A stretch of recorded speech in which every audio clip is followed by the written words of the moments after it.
Jodi Arias and her attorneys back in court, closed-door session with the judge.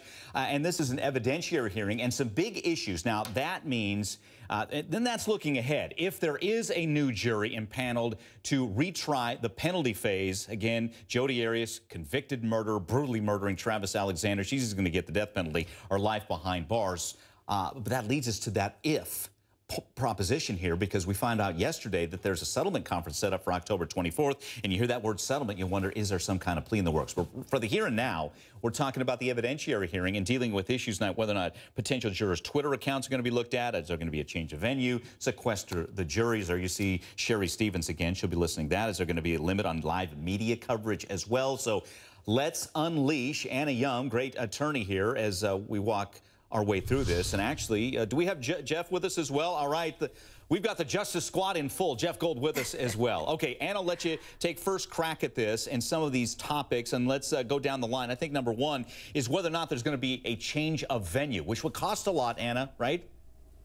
Right, absolutely, Mike. It's going to cost a lot, and there's going to be a lot of resources expended if this motion were to be granted. I just don't see it happening, because one of the most important issues that Judge Stevens is going to have to look at is what's the prejudice? Is there a prejudice to Jodi Arias if there weren't to be a change of venue? And let's be honest, everyone's heard about this case. You'd have to live under a rock not to have heard about it. I just don't think that Judge Stevens is going to expend the resources nor the time to grant this motion for a change of venue. Got it. Another costly matter, potentially, Jeff, sequestering the jury. You think that's going to happen? Well, no, it's generally not done in Arizona. I think that there's a more likely chance they'll exclude the media than that they'll start sequestering. It's just not generally done in Arizona. Hey, I know you've hit your sources there. You and I were there together as all the drama unfolded. What are people in Arizona saying about either these issues or a possible deal in the works, Jeff? Well, the deal in the work, Mike, that's really the most interesting issue of all. There's a settlement conference scheduled for October the 24th. A retired judge is going to sit down with the attorneys for both sides. That's real. That's not just, you know, a management conference. That's something where the county attorney, Mr. Montgomery, has said that he's open to listen. The defense, up until this point, has been saying, well, come to us and tell us what you have. Now, what's the possibility? I don't really know, because Jodi Arias, on the one hand, has set up, via her attorneys, all types of appeals. And it seems to me she's the type of individual, sort of narcissistic, that may want to be in the news every year with another hearing while she's waiting death penalty. But, on the other hand, if there was a deal, something like, you get life, you waive all your appeals, that case could be over. You know, interesting. Anna, let's get you to weigh in on this. And again, here's the quote from the Maricopa County attorney talking about what this settlement conference, and it's vague terminology, and it kind of sums up what Jeff's saying, that the state's always willing to discuss possible resolutions to this case. So how does that go down, Anna? I mean, they get in there and a settlement conference plays out how?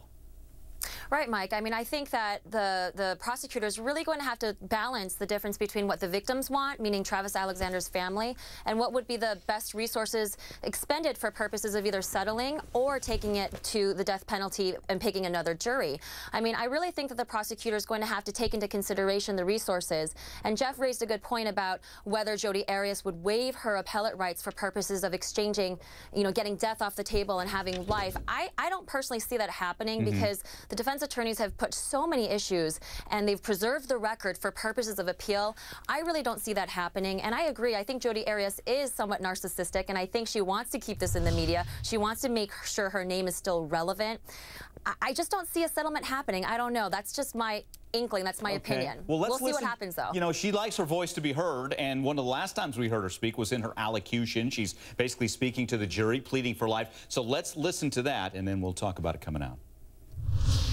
This is the worst mistake of my life. It's the worst thing I've ever done. It's the worst thing I ever could have seen myself doing. In fact, I couldn't have seen myself doing it. Before that day, I wouldn't even want to harm a spider. I'd gather them up in cups and put them outside. To this day, I can hardly believe I was capable of such violence, but I know that I was. And for that, I'm going to be sorry for the rest of my life. Probably longer. I was horrified by what I'd done. and I'm horrified still. There again, we're listening to Jodi Arias.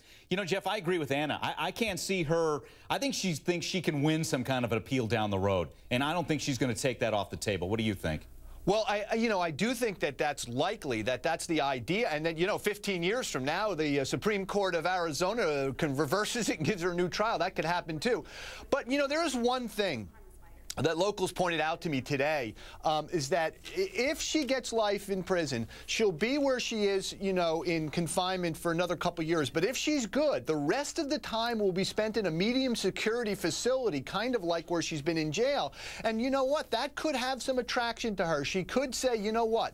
I am going to do the rest of my life in prison. I might as well do it in a medium security facility where I can enjoy my life, as opposed to death row, where she'll be locked up for 23 hours a day. So there is some, merit to the idea that she would want to settle. And I recall she tweeted something fairly ambiguous once recently, where she said she wasn't appealing after the case because she was waiting to see what would happen, meaning, would there be an offer? So you never know. I think there is some drama coming up for October 24th. Yeah, it's Jodi Arias. We can expect that. And Anna, we're finding out that the judge is not Judge Sherry Stevens, but a judge by the name of James Keppel. And we're hearing good things about this judge. He's a little bit older, fatherly, a wise judge. Isn't that what's needed here, as you've got this high-profile case? You've got Jodi Arias, who it's like trying to nail Jell-O to the wall to get her to tell the truth. You got a lot of factors here, Anna.